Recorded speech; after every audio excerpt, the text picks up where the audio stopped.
I have watched every lord of the Vauren Reaches walk past her. 41 of them over 3 seasons. Admirals, bloodline heirs, trade fleet commanders with more tonnage than some moons.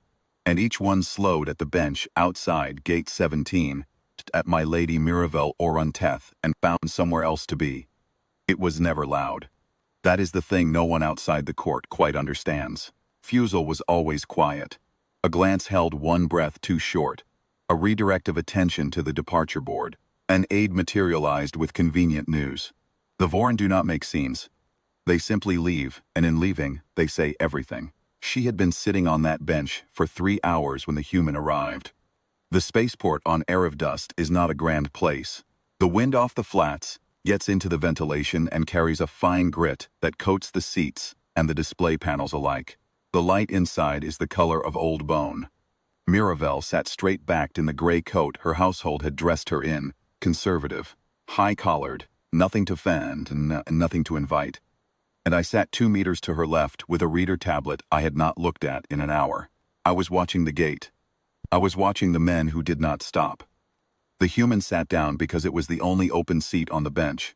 He set a travel pack between his boots and looked at the departure board with the expression of a man recalculating something. Late 30s, I estimated. A working face, weathered around the eyes, a jaw that had met a hard surface at least once. His coat was good wool once, now softened past its intent, one lapel button replaced with something that did not quite match. He had the stillness of someone who had been in motion a long time and was only now stopping. He did not look at Miravel. He looked at the board, pulled a battered paper schedule from his coat pocket, paper on a spaceport, as though he did not trust the screens, and unfolded it across one knee with the careful attention of a man solving a problem that actually matters. Miravel watched him do this. I watched her watch him. After a moment she said quietly, "That route was canceled 2 days ago." He looked up. No performance in it. Just a man who had been given information he needed. He looked at the board again, and then back at his paper. "The Orev connector," he said. "Yes, drive fault. They haven't updated the printed schedules." He refolded the paper with the slow acceptance of a man who has had worse news. "How long is the delay?" "Unknown," she said. "Could be a day. Be a week." He absorbed this, then he said, "Are you cold? The vent up there is pushing cold air and you're closer to it." Miravel blinked. It was the smallest fracture, just a flutter of lashes. But I have been her advisor for 19 years. Shh. I know every expression she keeps off her face. And in that flutter I saw the one she was suppressing. The sheer strangeness of being asked a practical human question by someone who was asking because he'd noticed. "A little," she said. He took his coat off and held it out. Not with ceremony. The way you hand someone something they need. She took it. She did not explain that she was the widow of the 3rd seat of the Orunteth bloodline, that 41 lords of her own people had looked at her in the past 3 seasons and found her value diminished by grief and years, that she was sitting in this transit hall because the court had arranged this final round of meetings, and she had agreed because she did not know what else to do with herself. She just put the coat around her shoulders and said, "Thank you." "Corvin Hale," he said. "Miravel," she said. Not the family name. Not the title. Just the word she'd been given at birth, before all the rest of it. He nodded. He looked back at the board. "Miravel, you're waiting for something, or just waiting?" "I don't know yet," she said. This seemed reasonable to him. "I've had those days," he said. What followed was not a courtship. I want to be precise about that, because precise matters here. He did not know who she was. He had no fleet to offer, no bloodline to align, no political calculation running underneath the conversation. He asked what she made of the new Orev connector when it was running. Whether it was worth the transfer time, or if the old long route was faster. She told him she had taken it twice, and the transfer terminal was worse than the delay. He told her about a cargo run he'd lost to an automated consolidation. 6 months ago, the company bought out from under him. The route dissolved. No anger in it, just information. The shape of how his life had changed. She asked where he was going. He said he had been working that out. Paper schedule was part of that. There was a freight depot on the other side of the Orev run that was hiring direct haulers. Small independent contracts, the kind of work that didn't require a fleet behind you. It wasn't what he'd had, but it was a start. You're rebuilding, she said. He considered the word. Starting over, he said. I don't know if it's rebuilding yet. That feels like I have a plan. Right now, I have a direction. She was quiet for a moment.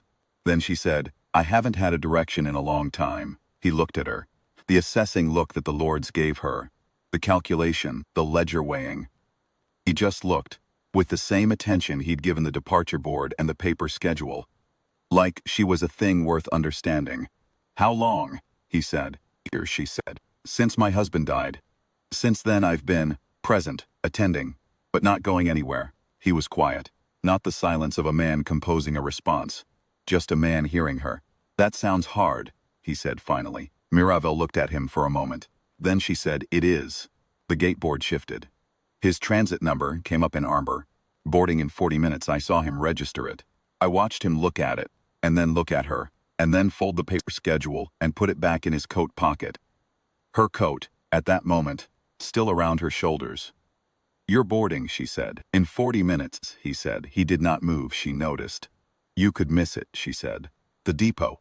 I looked at the board, he said. There's another connector in 6 hours later in the day. Same route. He glanced at her. Straightforward, no performance. I'm not in a hurry, unless you want the bench to yourself. I set my tablet down, because I have sat through 41 refusals. I know what it looks like when a man weighs a woman against his schedule and finds her wanting. I had watched it so many times I had started to believe that was simply what men did, that the math always came out the same way. This man had done the math and come out somewhere else. Miravel looked down at the coat around her shoulders. She touched the mismatched button on the lapel. Then she looked up at him, and for the first time in 3 years the line of her shoulders was not line of a woman braced for a dismissal she had already memorized. Tell me about the depot, she said, he told her. I listened to the wind in the ventilation and the ordinary noise of a transit hall, and my lady's voice asking follow-up questions. Real ones, not diplomatic ones. And somewhere in the 6th hour, when the light outside the long windows had shifted to the low amber of late afternoon on Erev dust, she made a decision. She told him who she was. He was quiet for a moment. Then he said, does that change anything? For you? For you, he said. She thought about it. I'm going back, she said, to the court. I've been avoiding it. I've been letting them arrange things for me because I didn't have an answer yet. She paused. I have one now. He looked at her steadily. Answer. That I'm not spent, she said. The words she had heard used about her in whispers. In the 3-year trail of lords who had looked and moved on. That's what they decided. That I'd had my value and used it. She straightened in the coat. I'm going back to tell them they were wrong. He nodded slowly. Good, I would like it, she said. If you came. He looked at her for a long moment.